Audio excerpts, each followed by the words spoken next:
Vocês já pararam para pensar em hábitos cotidianos, como, por exemplo, tomar um simples café?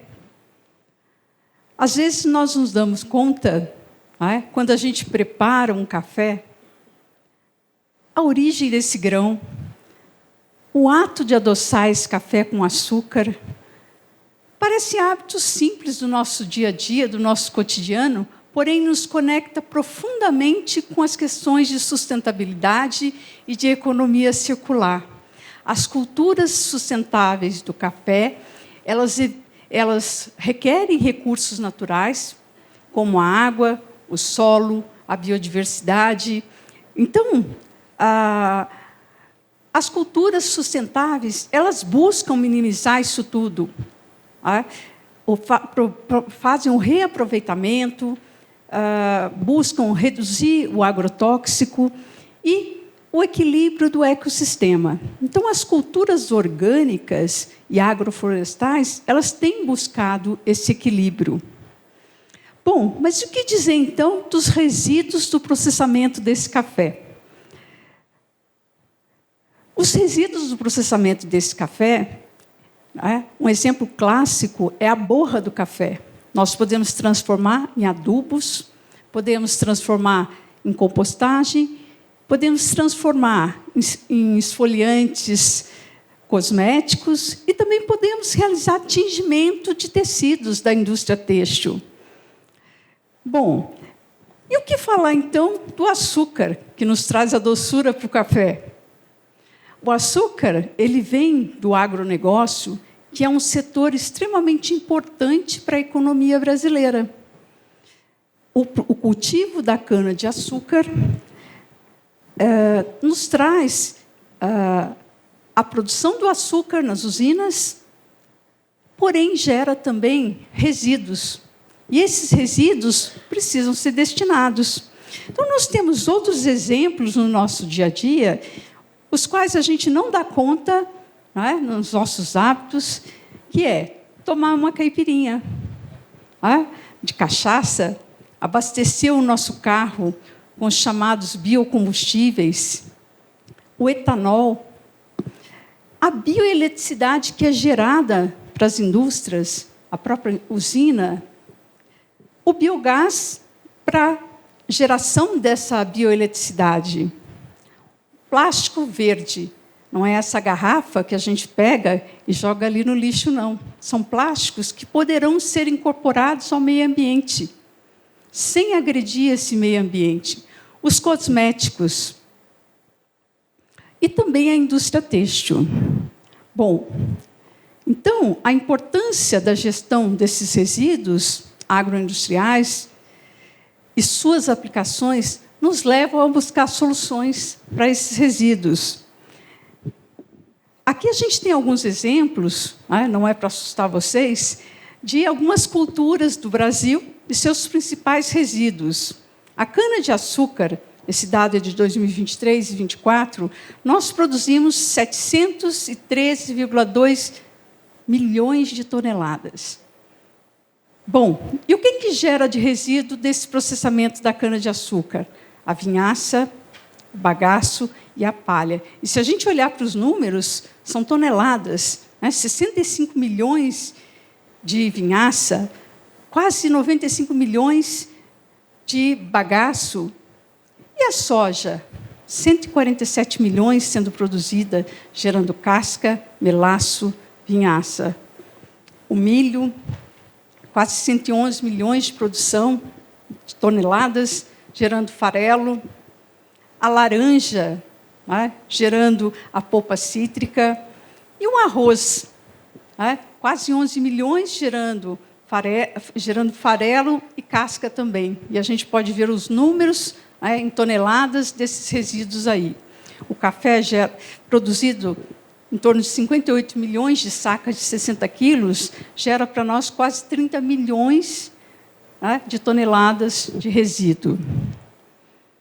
A safra da cana-de-açúcar, no período de 2025 a 2026, ela foi de 668,8 milhões de toneladas. de açúcar foi estimada em 45 milhões e a de álcool, 37,6 bilhões. Bom, nós vimos aqui uma diferença entre os dados que eu apresentei anteriormente da cana e aqui. E o que acontece, né, que houve uma redução do plantio? É essa mudança do meio ambiente. Né? Falta de água. Então, o desequilíbrio do ecossistema também reflete nas nossas culturas. As tecnologias nossas também, elas precisam estar alinhadas com a busca dessas novas matérias-primas e os processos mais limpos. A utilização das matérias-primas renováveis obtidas de resíduos apresenta-se como uma alternativa. No mundo, são gerados 10 bilhões de toneladas de resíduos agrícolas. Além da utilização potencial de matéria-prima plantada, os resíduos agroindustriais, eles representam uma biomassa significativa, como a colega acabou de falar para nós aqui. E o que sobra no campo desses resíduos? O bagaço da cana-de-açúcar. Para cada tonelada produzida, nós temos de 200 a 300 quilos de resíduos de bagaço úmido, cerca de 100 a 150 quilos de palha. A queima dos canaviais ela foi proibida, e até 2030 ela será extinta completamente. Será mecanizada essa colheita. Só é permitida com autorização dos nossos governos, em regiões de declive, onde a colheita mecanizada não pode chegar. E o que nós, acadêmicos, fazemos na universidade? Olhamos para esses resíduos e buscamos potencial de aplicação deles. No caso, a constituição dos materiais lignocelulósicos. Lá na parede do vegetal, nós temos a presença da lignina, celulose, hemicelulose e outros componentes também. Mas nós resolvemos ir buscar essa celulose aí do bagaço da cana-de-açúcar e da palha-de-açúcar. Para produzir o quê? Nós produzimos uma fibra denominada liocel. É uma fibra que, no processamento dela, o solvente que entra pode ser recuperado em torno de 95%. E agregamos ainda mais valor a essa fibra, porque nós fizemos um revestimento nela à base de quitosana. A quitosana é um resíduo que vem da indústria da pesca, da casca de caranguejo, camarão, lagosta. E ela tem propriedades terapêuticas, como, por exemplo, ação microbiana, fungicida, cicatrizante. Quando nós pensamos nessa fibra, nós pensamos nos portadores de deficiência física, que ficam na cama e desenvolvem escaras no corpo, e precisam de intervenções hospitalares. Por que não uma roupa inteligente que se comunique com o corpo desse paciente, dessa pessoa, desse ser humano ali que passa por essa situação? A celulose ela é muito versátil.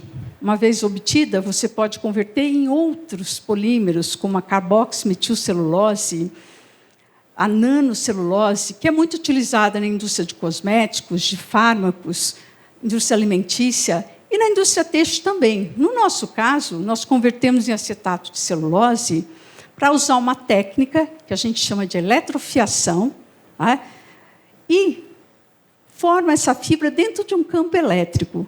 E essa membrana que forma, ela tem escala nanométrica, ou seja, uma área superficial grande, muito fina, com capacidade de adesão a um ferimento. Então, nós formamos um nanocurativo. E inserimos na estrutura desse curativo a enzima bromelina, que vem lá do abacaxi. Ela tem ação de limpeza de ferimento.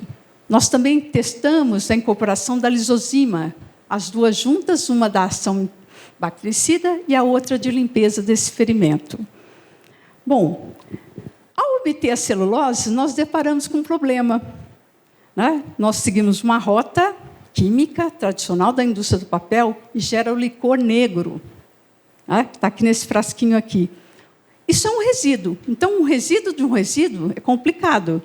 Nós decidimos realizar tingimentos de tecidos de algodão testamos sintético também. Esse tecido ganhou cor e ganhou ainda fator de proteção de 25 a 39, que classifica como bom e muito bom. O que isso reflete para nós? Esse tecido aí, ele pode ser aplicado em pessoas que trabalham no campo, no vestuário dessas pessoas que trabalham, né, expostas ao sol, à radiação solar. Além disso, ele teve ação contra 2 micro-organismos, o Staphylococcus aureus e o Enterococcus fecalis. Quem conhece esses bichinhos sabe o estrago que ele faz na nossa saúde. Nosso estilo de vida, né, moderno, ele está marcado pelos nossos desafios, como essas mudanças climáticas, a escassez desses recursos naturais e a segurança energética. E, com isso, o aproveitamento do bagaço da cana-de-açúcar, da palha, né, mostra soluções sustentáveis, as transformações são transformações inovadoras, né, que alinham com os princípios da economia circular. Muito obrigada. Fica aqui a reflexão para vocês, né, quando vocês jogarem uma garrafa no lixo, uma garrafa PET no lixo, um copo no lixo, um resíduo que vocês estão trabalhando lá na empresa. Muito obrigada.